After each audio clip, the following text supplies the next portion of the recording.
शिव पुराण श्री रुद्र संहिता पंचम खंड अध्याय 15वां देव जलंधर युद्ध। सनत कुमार जी बोले, हे महर्षि, एक दिन की बात है कि असुर राज जलंधर अपने दरबारियों एवं मंत्रियों के साथ अपनी राजसभा में विराजमान था। तभी वहां असुरों के महान गुरु शुक्राचार्य पधारे। वे परम कांतिमान थे और उनके तेज से सब दिशाएं प्रकाशित हो रही थी। शुक्राचार्य को वहां आया देख कर जलंधर राज सिंहासन से उठा और आदर पूर्वक अपने गुरु को नमस्कार करने लगा। तत्पश्चात उन्हें सुयोग्य दिव्य आसन पर बिठाया। फिर उसने भी अपना आसन ग्रहण किया। अपने गुरु की यथा योग्य सेवा करने के उपरांत जलंधर ने शुक्राचार्य से प्रश्न किया कि गुरुजी, राहु का सिर किसने काटा था? इसके बारे में आप मुझे सविस्तार बताइए। शुक्राचार्य ने अपने शिष्य सागर पुत्र जलंधर के प्रश्न का उत्तर देना आरंभ किया। वे बोले, एक बार देवताओं और असुरों ने मिलकर सागर के गर्भ में छिपे अनमोल रत्नों को निकालने के लिए सागर मंथन करने के विषय में सोचा।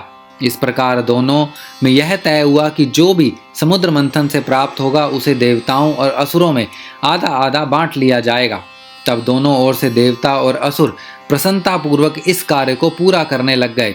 समुद्र मंथन में बहुत से बहुमूल्य रत्न आदि प्राप्त हुए, जिसे देवताओं और असुरों ने आपस में बांट लिया।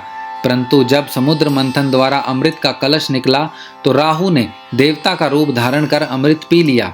यह जानते ही देवताओं के पक्षधर भगवान विष्णु ने राहु का सिर अपने सुदर्शन चक्र से काट दिया। राहु ने अमृत पी लिया था। यह सब उन्होंने देवराज इंद्र के बहकावे में आकर किया था। यह सुनते ही जलंधर के नेत्र क्रोध से लाल हो गए। उसने घस्मर नामक राक्षस का स्मरण किया, जो पल भर में ही वहां उपस्थित हो गया। जलंधर ने पूरा वृतांत घस्मर को बताते हुए इंद्र को बंदी बना लाने का आदेश दिया।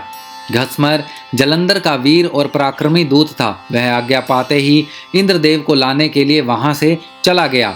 देवराज इंद्र की सभा में पहुंचकर जलंधर के दूत ने अपने स्वामी का संदेश इंद्र को सुना दिया। वह बोला कि तुमने मेरे स्वामी जलंधर के पिता समुद्रदेव का मंथन करके उनके सभी रत्नों को ले लिया है। तुम वह सभी रत्न लेकर और अपने अधिस्थों के साथ मेरे स्वामी की शरण में चलो। घस्मर के वचन सुनकर देवराज इंद्र अत्यधिक क्रोधित हो गए और बोले कि उस सागर ने मुझसे डरकर अपने अंदर सभी रत्नों को छुपा लिया था। उसने मेरे शत्रु असुरों की भी मदद की है और उनकी रक्षा की है। इसीलिए मैंने समुद्र के कोश पर अपना अधिकार किया है। मैं किसी से नहीं डरता हूँ। जाकर अपने स्वामी को बता दो कि हिम्मत है तो इंद्र के सामने आकर दिखाओ। देवराज इंद्र के ऐसे वचन सुनकर जलंधर का घस्मर नामक दूत वापस लौट गया। उसने अपने स्वामी जलंधर को इंद्र के कथन से अवगत कराया। यह सुनकर जलंधर के क्रोध की कोई सीमा न रही और उसने देवलोक पर तुरंत चढ़ाई कर दी। अपनी वीर पराक्रमी असुरी सेना के साथ उसने देवराज इंद्र पर आक्रमण कर दिया। उनके युद्धों के बिगलों से पूरा इंद्रलोक गूंज उठा। चारों ओर भयानक युद्ध चल रहा था। मार काट मची हुई थी। मृत सैनिकों को देवताओं के गुरु बृहस्पति और दैत्यों के गुरु शुक्राचार्य मृत संजीवनी से पुनः जीवित कर रहे थे।